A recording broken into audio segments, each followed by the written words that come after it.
Oke, namun sebelum kita mulai ngobrol dengan Kiko, hari ini kita kedatangan tamu spesial dadakan. Yaitu selamat datang Rektor ITB Prof. Tata Cipta Dirgantara. Oh iya, selamat siang semuanya. Oke, Pak. Oke. Siang Bapak. Terima kasih Pak atas kunjungan dadakannya ini Pak. Mampir. Oke, jadi ini kita kedatangan Kiko hari ini Pak. Nah, saya mau bertanya Pak, sebetulnya alumni ITB ini kan banyak jalur karir, terus kesuksesannya sangat beragam begitu Pak.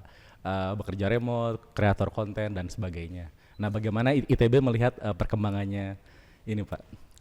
Ya kalau menurut saya sih ya, kan selama di ITB itu pasti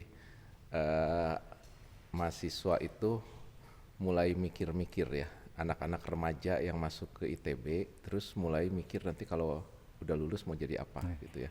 Itu waktu pindah dari akhir masa remaja jadi dewasa muda gitu ya.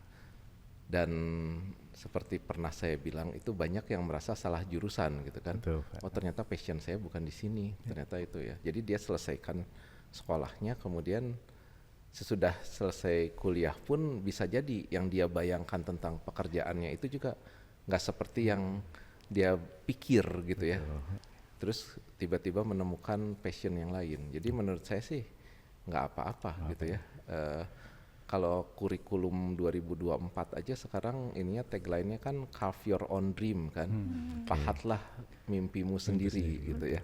Nah, jadi memang jalan orang bisa beda-beda. Tapi ada satu hal yang penting ya. Jadi kalau menurut saya tuh anak yang baru lulus itu biasanya yang pertama dipikir tuh berapa gaji pertama gitu ya, berapa penghasilannya. Nah, tapi kalau untuk anak ITB mungkin sesudah 2-3 tahun kerja, gaji yang dia pikirkan itu kemudian beneran dapat gitu ya. Nah sesudah itu nanti galau lagi, ini udah punya duit nih mau ngapain lagi gitu ya. Mungkin ini jadinya nih jadi pengelana gitu ya. Nah sesudah punya uang itu, nah jadi menurut saya tuh mungkin yang terutama yang masih muda itu ya mulai dipikirnya tuh yang lebih dari sekadar uangnya gitu ya. Terus apa misalnya mau kontribusi apa gitu ya, atau mau apa gitu yang lebih dari sekedar cuma mau cari gaji pertama gitu. Karena kalau gaji pertama sesudah dapat nanti ya udah gitu ya. Tujuan hidupnya menurut saya kalau sekedar uang nanti jadi terlalu shallow lah gitu ya. Terakhir nih Pak, apakah ada pesan singkat untuk alumni muda dan mahasiswa ITB yang sedang mencari jalan hidupnya gitu? Iya, nah saya mau ngiklan aja ya. Jadi kita punya ruangan alumni ini ya, ruangan kreasi bersama alumni dan ini memang ruangan yang dibangun khusus untuk melayani alumni supaya alumni itu bisa berkumpul di sini, kemudian untuk mengembangkan diri ya, dan juga untuk kembali ke ITB untuk berkontribusi untuk ITB ya.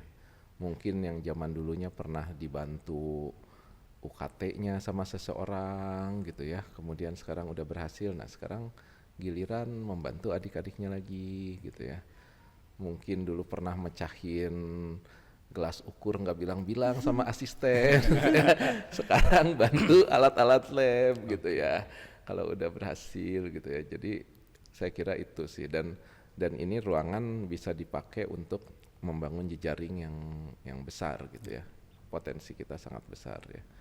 Jadi itu, nah yang terakhir itu ini pesan dari Bu Yani Panigoro, jangan pernah lelah mencintai alma mater. Nah, gitu. Oke, baik, terima kasih Pak Tata.